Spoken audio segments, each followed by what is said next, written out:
Presentation. So my name is Elise Kaufman, and I'm the director of Friends of North Richmond. And this is Jason Hall. We work for an organization called Attack Poverty. So before we get started, I'm going to just share a little bit about Attack Poverty, and then Jason and I will share a little bit about ourselves. So Attack Poverty is a Christian nonprofit that what we do is we adopt pockets of poverty. We go very hyper-local, and instead of going into a community saying, what's wrong, what's broken, how can we fix you, we go and say, great, let's be friends. Let's hear about what's good, who are you, what can be better, and how can we do it. And so everything we do is empowerment based. It's a hand up instead of a handout.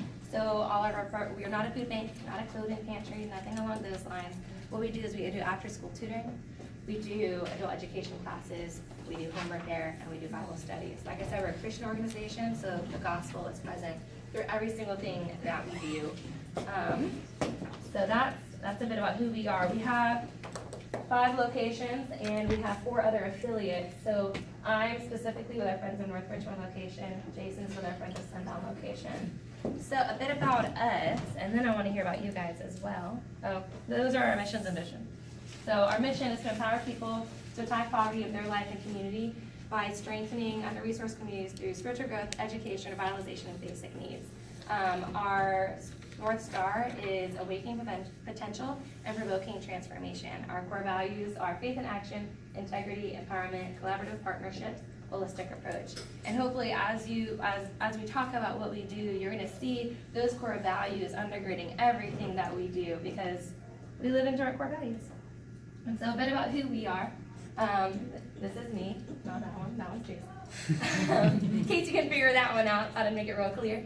So I got involved at Friends of North Richmond through a really crazy series of events. I lived in Honduras for 6 months studying abroad, and while I was there, I saw a level of poverty I'd never seen before in my life. I grew up in the suburbs and go to a place in which the poverty was just very extreme. There was no running water, no electricity, things along those lines. And to see it come up right next to wealth, where you have these little huts that are homes built up against mansions, I was really confronted with, what do I do with this? Because somehow in the United States we find a way to separate it out so that you don't have to see that if you live in certain areas. And so for the first time in my life I was confronted with that, and I had to decide, what am I going to do, right? I was born into this life of privilege. Do I do that? Do I hold on to everything with a very tight hand and say, great, this is for me and I'm going to use it for whatever I want to? Or do I hold it loosely and say, great, I get to do something where I get to hold these blessings out loosely and use them as God has called me to. And so through that, I got connected with River Point Church. It was a church I've been going to for about 10 years, and that is who birthed Attack Poverty. And so got connected, interned with them. Luckily, they loved me as much as I loved them, and they're like, we want to hire you. And I said, thank goodness. And so I've been with them now for the past 4 years. I've had a couple different positions. I've been internship director, the social media director, volunteer coordinator, programs coordinator, and now director. So if you have questions, hopefully I can answer them for you. So if I can't find out, I have some issues. So I'm going to let Jason talk for a minute, because I think you're probably sick of hearing my voice. Thank you, Elise. So my name is Jason Hall. I just want to let you know a little bit about me before we get started also. Here's my family. There's 1, 2, 3, 4, 5 kids, 3-year-old. So anyway, I'm actually from the Maryland area, Washington, D.C. area.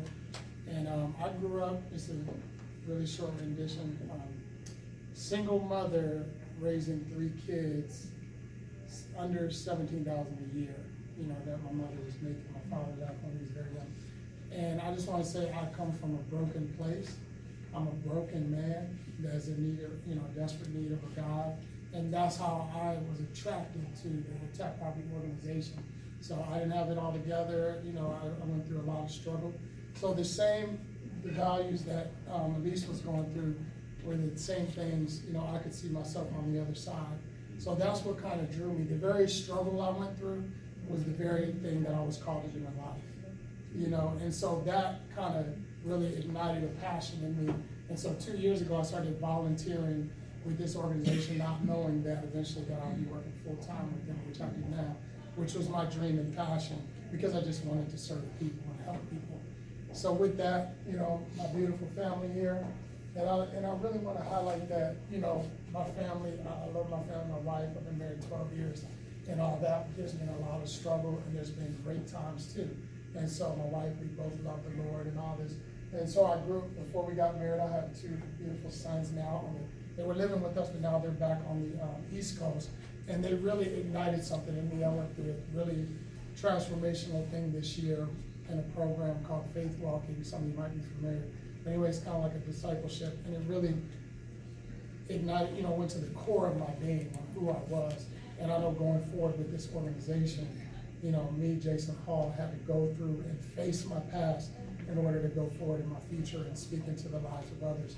And so as we're at this being a prophetic voice, you know, as me and Elise will be talking about, I just really want to highlight that in me, that, you know, I'm a man, a desperate man that needs God in a broken place, but yet, you know, God restored me. So I love my family and I love God.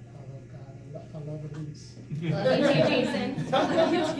So, There are more chairs. oh, Yes, we have people coming in, so feel free to grab some chairs if you don't guys want see one you here. guys to, Jason, you're giving I'll up be your willing to chair. give up my chair. There's back here in the. Anybody want? Okay, thank you. So, Oh, yes. yes, there's a stack of handouts right here, so just circle those around. Thank you. for that. One more, please. Somebody needs one over there too, on the back. Two of them. Two of them. Okay. Give me a few. I have a question. Sure. When you use the term prophetic voice, how are you using it? Oh, okay, I'm gonna actually now ask for questions at the end, because we're gonna answer that for you. Here we are. It's one of the slides, and I can send out the slides if you like later as well. So we'll get there, I promise. Great question. So before we get started and answer some of those questions I know will be coming up, because you guys did come to hear about that, I want to hear a little bit from you guys next. So I want you guys to raise your hand if you have a role model or someone you look up to. Ooh, awesome, great. So, Yes, so raise your hand if your role models showed up for you in a big way in your life, in somehow, some capacity. Now, how many of you, does anybody currently in this room have a role model that's in this room that have shown up for them in a big way? Anybody? You have a role model that's shown up in a big way? Give her a hand. It's so big, you know, to see a visual. What's your name, Pam? Jen. Okay, thank you. I just wanted to say thank you. That's why I wanted to know. All right. So with that, So on the flip side of that, raise your hand if you wish your role model had showed up for you. Or if you had someone that you wish had shown up for you throughout your life and didn't. Okay, a couple of hands, right?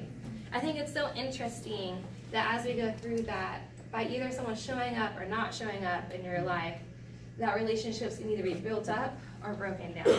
And the reason that's highlighted for me is because at the heart of what Attack Poverty believes poverty is we really believe at the heart of it, it's broken relationships. Broken relationships with the world around you, the people around you, with yourself, and with God. Because if we define poverty as just a lack of stuff, all the donations, all the handout, all the charity, all the aid, all of that would have fixed it a long time ago. But poverty's still here.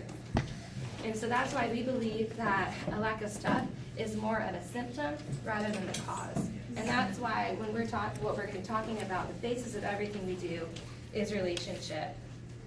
And so Romans 3:23 says, all have sinned and fallen short of the glory of God, which means we've all sinned. We all have poverty in our life, which means our poverty all shows up in different ways.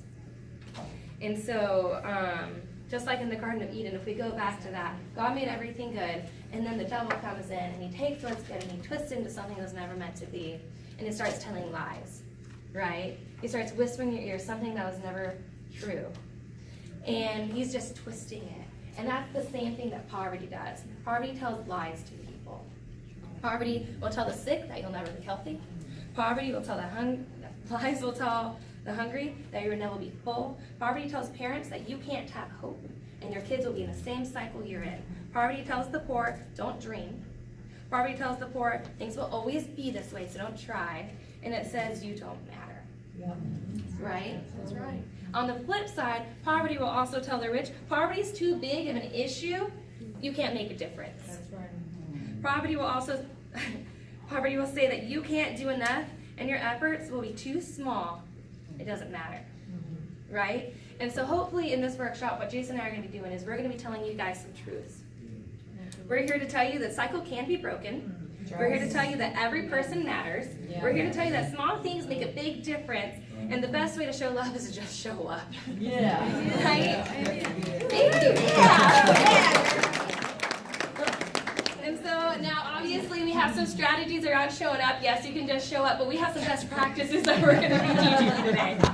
And so when I'm talking about showing up and making relationships, I'm not talking about just those short-term, small relationships like you have with your kids' teachers, right? You go in, you talk to your teacher, you go to teacher-parent day, you meet him, you shake hands, you're like, awesome, yeah, my kid's doing great, or my kid's not doing so great, I need to see you a little bit more.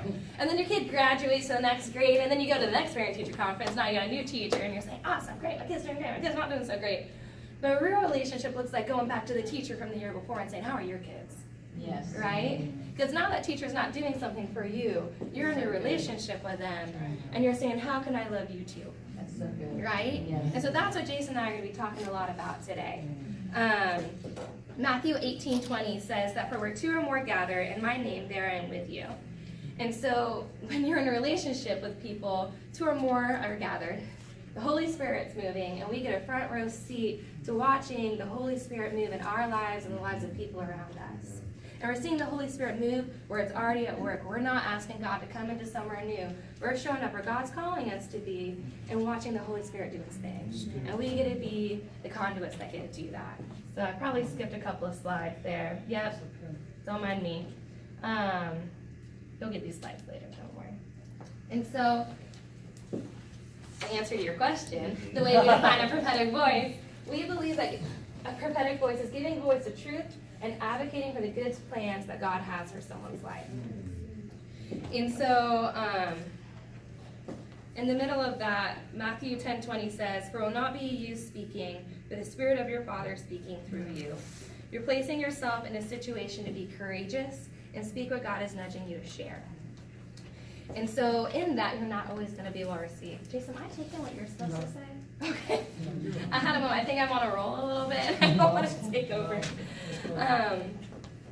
And so it takes a while to get to a place in which you will be well received, right?